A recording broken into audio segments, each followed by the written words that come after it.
welcome to this week's webinar. I've got Paul with me from Reformer Pilates. We are going to learn all things Reformer Pilates this week. Paul, thank you so much for joining me.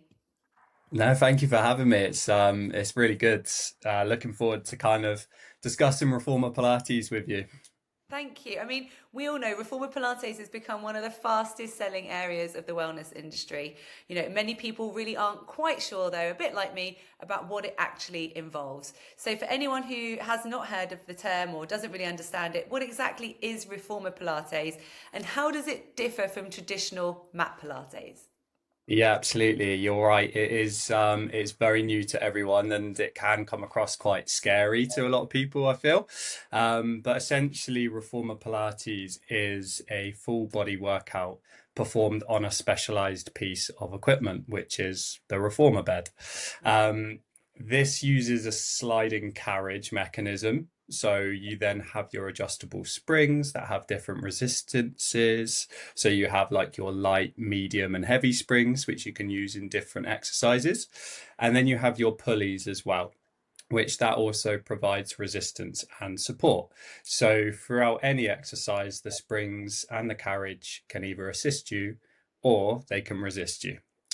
The machine springs essentially create a customizable resistance, which can be adjusted, but it allows you to target and isolate specific muscle groups. And it's particularly great for intrinsic muscles. So those are the muscles that often get missed when you go to the gym. Everyone goes to the gym and they do a bench press and they do a squat and they focus on those big muscle groups. But the intrinsic ones are the ones that we use every day. They're the ones that keep us stable and upright. So they're the really important ones that stop us from falling when we get older, make sure that we prevent ourselves from getting injured, and those are the sorts of muscle groups that we work with. Now, mat Pilates is different as you're working solely against your own body weight and gravity. Now, while there is no machine assistance, you can incorporate other accessories. So you've got your dumbbells, rings, or resistance bands that you can add in there for a little bit extra. But it's great for firing up your core muscles to maintain balance and proper alignment. Now, mat Pilates you can do predominantly anywhere in the world, which is what it's really great for. It's very, very flexible. Whereas Reformer tends to be better suited to a studio environment. So we have, though, developed obviously a folding bed that allows us to be able to go into or outside of the kind of normal studio setting. But mat Pilates is kind of where the foundations are set. So things like your breath work and all those other sorts of components of Pilates, that's where it really starts. So mat Pilates is great for teaching you those fundamentals, and then you typically transition then into Reformer. But Reformer, a lot of people now, as it's such a big trend, are just jumping straight into Reformer. But that's kind of the difference between the two. I mean, I think what you kind of hit it on the head. One of the reasons Reformer Pilates has gained so much momentum is that it appeals to a very broad audience. But actually, who is it? You mentioned when you're getting older, making sure you've got those intrinsic muscle strengthening, who is it actually suitable for? And is it accessible for all ages and abilities and fitness levels? Because as you said, you don't have to do Pilates, mat Pilates to do it. That gives you a benefit. But I guess can anyone do it? Yeah, absolutely. So it, like you said, it really does appeal to a really broad audience, and we can see that from our own customer base. It's not just the kind of Pilates princess or the Instagram influencers it appeals to, which we do see a lot of, but the benefits for a slightly older demographic are huge. And for example, we have a client that's 85 years old. They came into the showroom, they tried the beds, and lo and behold, they could use the bed. So they could use the folding mechanism and they knew that it was going to work in their house. So they now have one in their house. They do Reformer Pilates 3 or 4 times a week. Um, and sort of talking and discussing it with them, the benefits that they're finding is obviously, now they've got it and it's so accessible to them. But where reformer is such a low impact exercise, and like I said before, it's working on those intrinsic muscles, their confidence is now just being boosted because they've not got the kind of joint pain that you might get or see from going into the gym and performing a squat, but they're now building those muscles where they're less prone to having a fall as they get older, which is just a massive thing for someone of that age. They can go out and do their everyday life. Then obviously we do have the younger demographic. You can also see a slightly more intensive exercise for the younger Pilates goers. But I've been humbled many times in a class. I'm not ashamed to say I've had a few classes where I have embarrassed myself, but there are a few formats that can be adopted. You've got your athletic or more sculpt, which is strength focused, you're using heavier springs and faster transitions, or you have your jump board, which can be very much more cardio based. And then you've got the kind of lighter, more holistic approach where you've got something that's slightly more alignment, slightly more stretch class based, tailored to improving mobility and stretching. So there really is something for everyone within the world of Pilates. Over the last few years, we've seen reformer studios appearing across the UK at an incredible pace. Why do you think it's become so popular? You mentioned with the older demographic, the younger people as well, maybe on the Instagram sort of trends. What is it that people are looking for that it delivers particularly well? Good question. It has become incredibly popular, and I feel like the rise of reformer and the studios that have been opening up have skyrocketed quicker than probably what we've seen any other fitness trend in the industry. Incredible, incredible. It's been crazy. But I think if we kind of look at some of the key drivers, I'd probably include that mind body connection that people seem to be chasing at the moment. Um, Pilates has an emphasis on breath work and sort of controlled, precise movement, which in turn delivers more stress relief and kind of mental clarity. And that is aligning quite well with that popular somatic wellness trend. Um, Mm. People now, I feel like we have some of the biggest and most stresses to kind of compete with in everyday life. And people just need to find an outlet for that.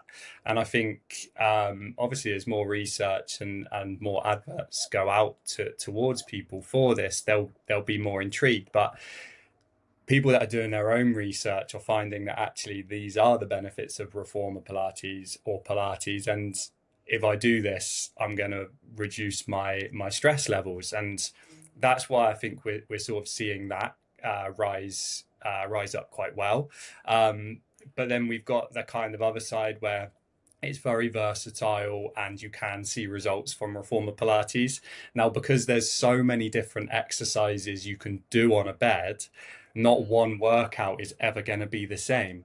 So where if you're like me and you get bored quite quickly of doing the same workout over and over again, Yeah, it's perfect because yeah. yeah, exactly. I'm never going to be going in and doing the same exercise twice, and I'm always going to come out with something new, learn something new, felt slightly different.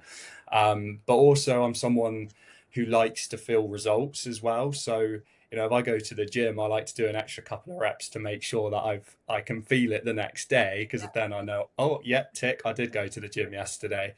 But it is difficult, and you can see that in the results that you get. And those are proven. So you're going to be getting, less of those workout plateaus and delivering sort of visible toning and core improvements at the same time. Um, but then we also do know that Instagram is a massive massive place for reformer, and it's very Instagrammable, and influencers are all over it. Now, it does have an aesthetic appeal. Mm, Now, there is a rise of sleek studio-based aesthetics. You know, these are championed by our fitness influencers on Instagram and TikTok that make it a fitness, you know, a mainstream fitness staple. People are seeing all these lovely spaces, and it's hard to not go into them because a lot of them are done so beautifully. They just automatically, you know, they look like a great space to be involved with. You know, we also see, we know that it caters to a lot of people. We know that it caters to the older demographic as long as the young, as well as the sort of younger people. Um, and that's that kind of broadness is why it's so popular as well. But there is a sense of that community in a lot of these studios as well, which I think people want to be a part of. You know, if you look at Sparwell, for example, it's very much community based. When you go to the events, it feels like a community. Everyone knows each other. They're all having a good chat, and it feels like less of a workout. So people are going in for that. mm, Um, and as well, we have quality instructors that are teaching Pilates, and people go back time and time again to see the instructor, to go back because they build up such a great rapport and relationship with them. And that's just great for retention, and that's why I think we're continuing to see it rise up as well as it has been. I mean, you touched on something there. You know, are there any assumptions or misconceptions about it? I mean, one of the first things is, can anyone become a reformer Pilates teacher? What are the challenges or the things that people need to think about reformer? Because can you take your PT and train them to be, if you want to bring it into your spa? Can your personal trainers become reformer Pilates instructors, or do you have to be a mat Pilates reformer instructor to do reformer? How is it working from that perspective? Yeah, so the education side of things is constantly developing. Now, at the moment, to be a fully qualified reformer instructor, you do have to have your mat Pilates qualification. So you have to have that in place before you can then go and do your level 3 reformer, and that can take quite a few months. I think one of the problems in the industry to begin with was that reformer became so popular, but the instructors couldn't get qualified quick enough to then, Oh, you know, to keep up with demand, and that's when it became quite difficult. So there are also now other avenues that are being opened up for um, people to be able to instruct a reformer class safely and effectively.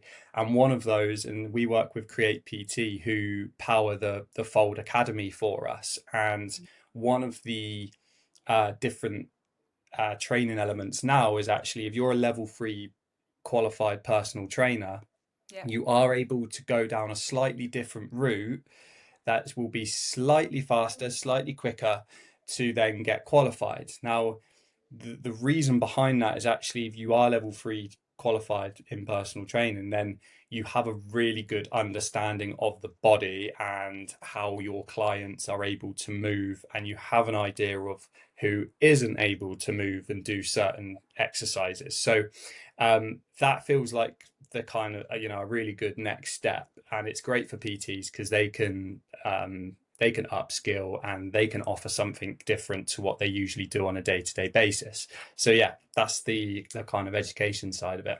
Yeah, because I think sometimes when we don't know, when we're a spa person and we're looking out to see what's happening in fitness, performance, recovery space, we go, "Oh, I don't really know what I'm looking for in a qualification, and how can I get my team involved?" So I did wonder if it needed to be mat Pilates first, but actually it's great that there's now a route that means someone who's got their PT level 3 can circumnavigate some of that additional training to get into it. I guess my next question is around that sort of the spa. Spas are traditionally focused on treatments and thermal experiences, as I was just touching on them, but a lot of them are now looking at how movement can become part of that guest journey. How do you see that Reformer Pilates fits into the spa environment? Yeah, there's definitely a few different ways, and I think there's an element of creativity behind it as well. But Reformer Pilates is a cornerstone of this kind of proactive wellness shift. It's sort of Mm, bridging the gap between clinical rehabilitation and functional fitness, by sort of utilizing the spring-loaded resistance, which is promoting joint-friendly strength, core stability, spinal alignment, and it directly serves the kind of modern demand for low impact preventative movement that mitigates future injury. But I think it fits into the wider landscape in sort of several highly specific ways. You have your kind of injury prevention and rehabilitation. So unlike heavy lifting, the sliding carriage and adjustable springs, they provide that eccentric muscle loading. This kind of builds that resilient, flexible joint and support long term. And then you're making it highly favored by sort of physiotherapists. That kind of proactive longevity has a strong focus on health span as well, so just living healthier and longer, which everyone wants to do. mm, And it targets the kind of deep core stabilizers and postural muscles that degrade sort of from modern lifestyles, like desk work. We're both sat at our desks now. Yours looks a little bit more funkier than mine does. um, and then we've got sort of active recovery and sort of mindful movement as well. But I think there's so many ways that it can fit into that kind of um, into that kind of wider landscape. yeah, I mean, and also, I mean, I'd be interesting to hear from you. You know, as far operators are under pressure to kind of diversify revenue streams and create experiences that get repeat visits, and I think you've just touched on that, haven't you? You know, it's actually can be part of a longevity or a rehabilitation program. But for a spa manager considering Reformer Pilates, what factors should they think about before the investment? You know, before making the investment, and what does success look like from a guest experience and business perspective? You know, is it something that you would charge, you know, include in your membership, or are you seeing people do a premium for Reformer Pilates classes? Obviously they need to invest in beds and instructors. Is there any other equipment they need to invest in? You know, and really Mhm. considering how they could bring that on board in their business. Yeah, definitely. So firstly, I think as a spa operator, you really need to think about where the beds are going to be stored and where they're going to be used. Mm. Some of our clients will keep them in storage cupboards. Some have them freestanding with covers over. If you have a studio space, then classes can be run, for example, in Suren and the Balmoral Hotel. They have them in a studio, but they Mm. also use them in room at the same time. Oh. So the beauty of it is that you can have them wheeled out, lay out your studio, and it's ready to go in a class environment, or they can be then wheeled up to the hotel room, put in there, and then utilized, whether it's digital or you have a one-to-one instructor. Um, could you potentially store them in a treatment room and include a one-to-one reformer session as part of a holistic sort of reset package? Spas, I think, are increasingly combining reformer sessions with treatments like flotation therapy or infrared saunas. It's a popular offering. It is active reset, where guests can kind of follow a 50-minute reformer class with a massage or hydrotherapy soak afterwards. So that the Lanesborough Club and Spa in London, for example, hosts small, intimate reformer classes, sort of ranging from duets to a group of six. Now, Mm. this kind of brings a highly personal, kind of attention and serene boutique environment, which people are after. But to kind of touch on that sort of what does success look like as well, we know that space comes at a premium. It's not just as simple as knocking that wall down or building this extension, because that's costly and no one has the space to even think about doing that. But it requires real planning, and it has to work operationally. We have these conversations on a weekly basis, and if it's not going to work operationally, we don't really want to sell the beds because we want it to be a seamless process for the spa operator or whoever it may be. If it's not going to work in the space, then we maybe need to kind of go back to the drawing board and look at something different. But you do, like I said earlier, you need to look at where it's going to be stored, who is going to be setting the beds up, who is going to teach classes, and are they going to be internal or do we outsource? Now, that's why we run the Fold Academy, like we discussed earlier. And we have more of like a 360 solution, which kind of helps support the rollout of Reformer for different businesses.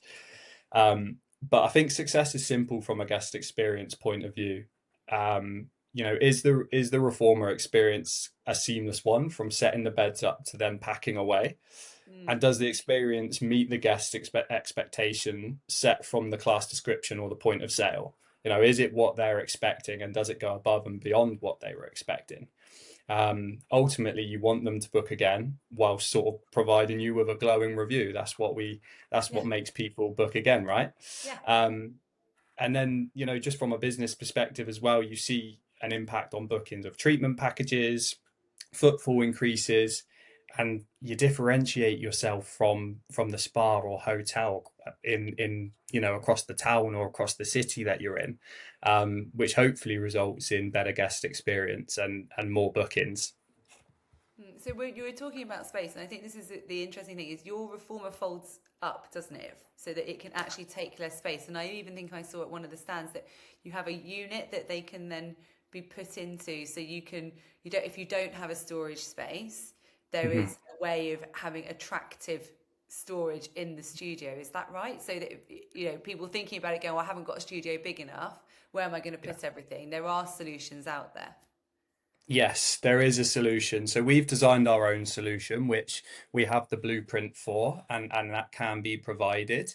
But we can also work with you if you wanted to go and kind of make something slightly more bespoke, to more match the aesthetic of the spa that you're in, for example. But yes, our beds do fold up and they are very compact. Now, the difference from our product to a lot of the other ones that you might see on the market is that we have designed our Easy Fold system. So essentially, what that is, it's a spring loaded system which assists with folding and unfolding the bed. So what was important for us is that we maintained the kind of commercial grade elements of the bed. So we Mm-hmm. kept the weight and everything inside the bed because that's what makes it feel heavy and sturdy. Mm-hmm. Um, but we also know that not everyone can upright row 75 kilos and fold a piece of equipment that weighs more than them. So we had to put the Easy Fold springs on, which now makes that a lot lighter and more user friendly. So no one's going to get injured. It's very nice and easy to fold up, and it's still a commercial bed for commercial businesses. So that was important for us. Yeah, it needs to be easy to use, but as you say, it's that commercial element, isn't it? Sometimes when you make something differently, you lose that sort of commercial strength behind it, because people will be using these for hours each day. You need to make sure that the bed doesn't lose its integrity, I guess. Absolutely. Yeah, there's nothing worse than I think having a piece of equipment that continues to break down because you only lose revenue from that. And then I think in the environments with some of the clients that we work with at the moment, that the guests experience get quite heavily impacted from that. So it needs to be commercial grade, it needs to be reliable, and so yeah, that's what we have developed.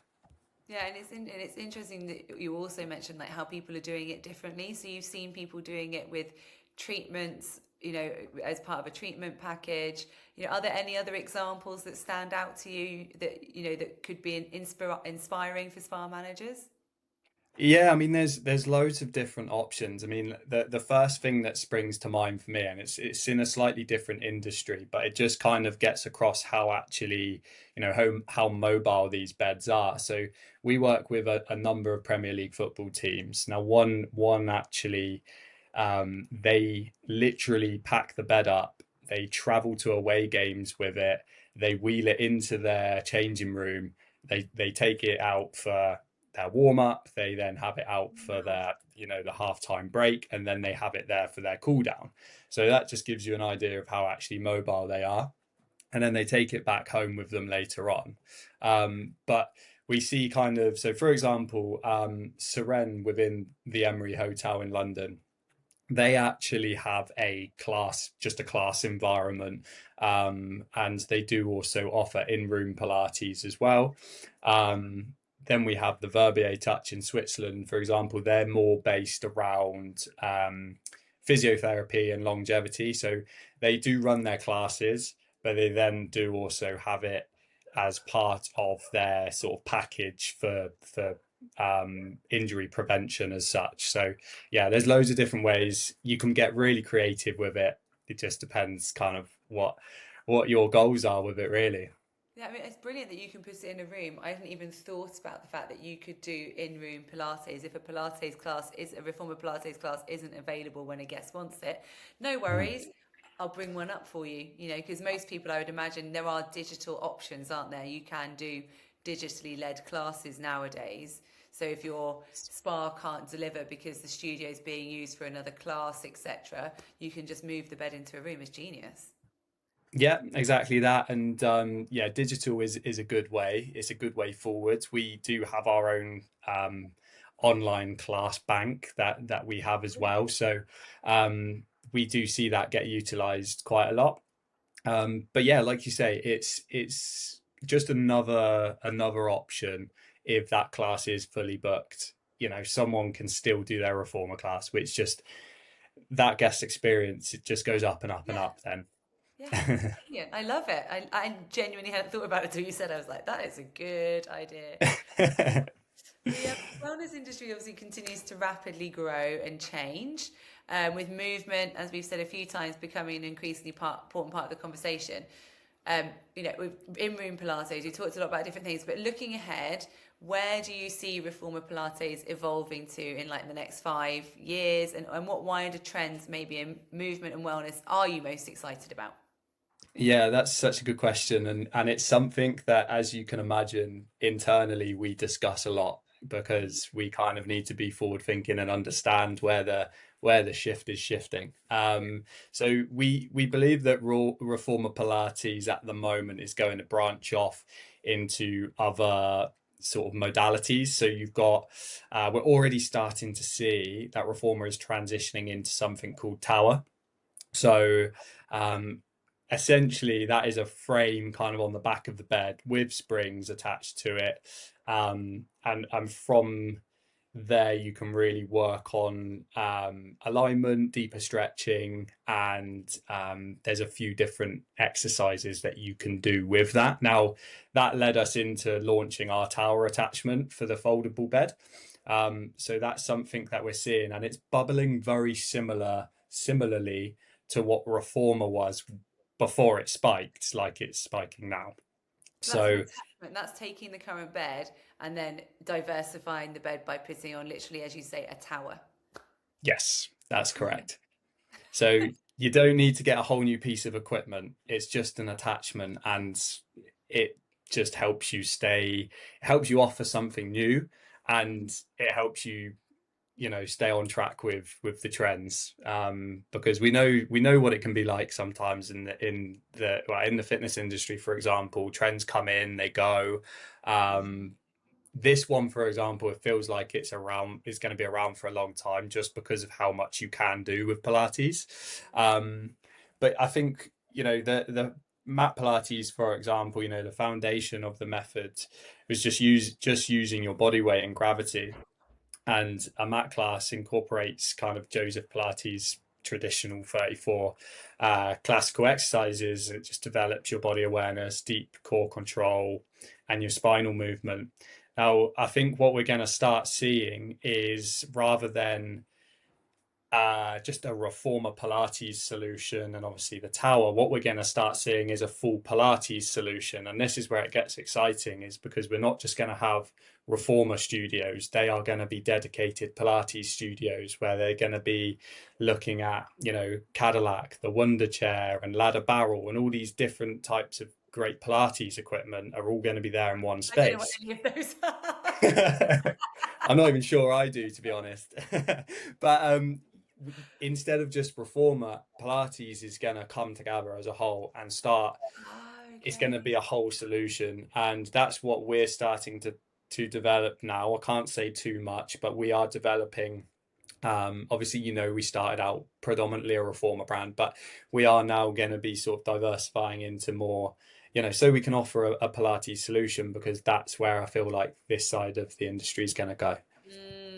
So becoming a holistic Pilates offering, which would be elements of mat and the reformer bed with the tower, and then the 4 or 5 other pieces that you mentioned that I can't remember the name Yes, exactly that. Interesting, because like you say, Pilates did start with those movements, hasn't it? And it has progressed, but actually almost you don't want to forget those original movements that actually make Pilates what it is. Um, but Yeah. Paul, I'm so grateful, because I've learned a huge amount. I mean, I've done Pilates classes and things, but actually I hadn't really thought about how it all ties together. And as we say, there's a huge thing looking at movement, isn't there? If we want to live long and live well, it's not just about being able to move, it's about having mobility and movement in all of our joints. As you say, it's an intrinsic muscle, maintaining our core. It's prepping to live well when we live longer. Absolutely. Yeah, 100%. So Pilates reformer all the way. I'll be getting one from my bedroom. It's great. Definitely. You know where to come if you need one. I do. Paul, thank you so much for your time. I'm super grateful. No, thank you very much. Thanks for having me. It's been great. And yeah, look forward to the next one in the future, maybe. Definitely. Thank you. All right. Take care. Bye.